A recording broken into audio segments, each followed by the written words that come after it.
Hey everyone, and welcome back. It's kind of amazing to step back and think about what actually drives all of our modern tech. Well, today, in this explainer, we're going to look at the absolute foundation of semiconductor design, MOS transistor characteristics, specifically the IDS-VDS relationship, threshold voltage, and the body effect. Let's get right into it. It's genuinely mind-blowing that a single microscopic voltage-controlled switch, the MOSFET, is literally the heart of modern electronics. Just think about it for a second. This single fundamental building block underpins billions of devices. We're talking everything from the microprocessors in your laptop to the heavy-duty power supplies keeping entire server farms running. It's wild that so much of our world relies on something so incredibly small. So here is our quick roadmap for today. First, we'll formally meet the MOS transistor. Then we'll introduce the two vital control voltages, explore the three distinct regions of operation, define the threshold voltage, look at the somewhat sneaky substrate body effect, and finally, measure amplifier transconductance. All right, section 1. Meet the MOS transistor, the fundamental building block. When you break down the physical structure, it's actually surprisingly simple. You've got four main terminals. There's the metal gate at the top, which sits on a super thin gate oxide layer right above the P-type semiconductor substrate, or the body. And then flanking the sides, we have the source and the drain. Now, the absolute golden rule of this device, the one thing you literally have to remember, is that applying a voltage to that top gate creates a conducting channel between the source and the drain. It's essentially a voltage-controlled switch, and the gate? Well, the gate is the ultimate boss. Moving right along to section 2, the two control voltages, which is really where the core conflict happens. Because it really is a tale of two voltages. First up is VGS, the gate to source voltage. Think of this as the gatekeeper. It's the one that induces the channel by crossing a very specific threshold. Basically, it decides if the door is open or closed. On the flip side, we have VDS, the drain to source voltage. This is our driving force. Once the gatekeeper opens the door, VDS is the muscle that actually pushes the current through that newly open channel. The relationship between these two dictates absolutely everything. Okay, section 3, three regions of operation, the cause and effect. The interplay between our gatekeeper and our driver creates this incredible cause and effect arc. It moves the channel from a completely off state to a variable resistor state, and finally to a full-blown amplification state.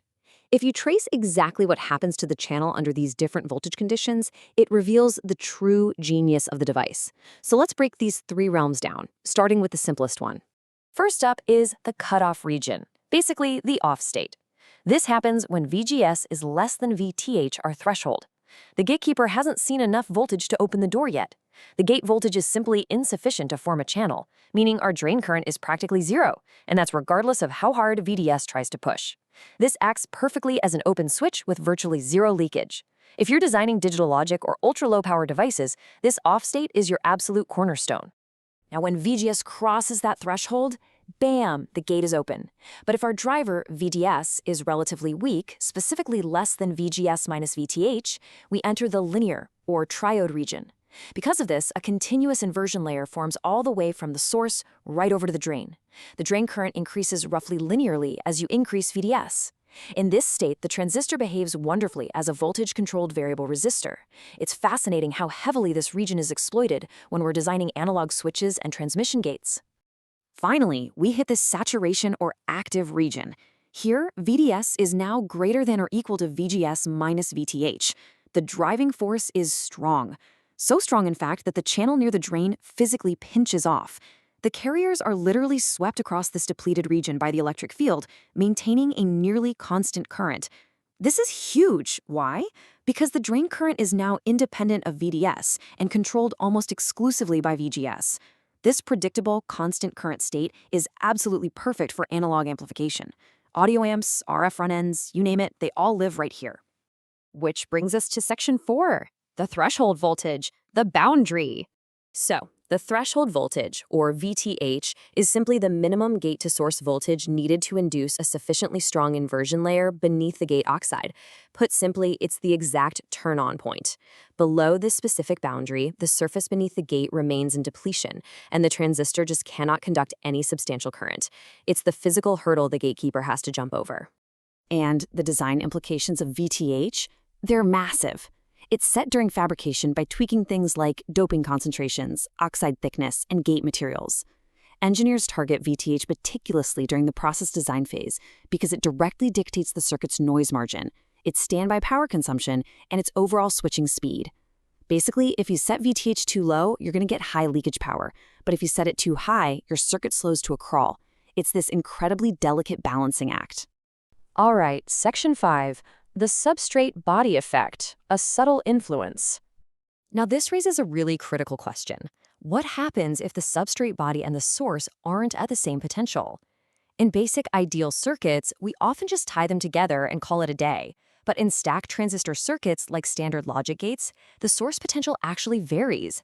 This is a real-world scenario that catches a lot of new designers completely off guard.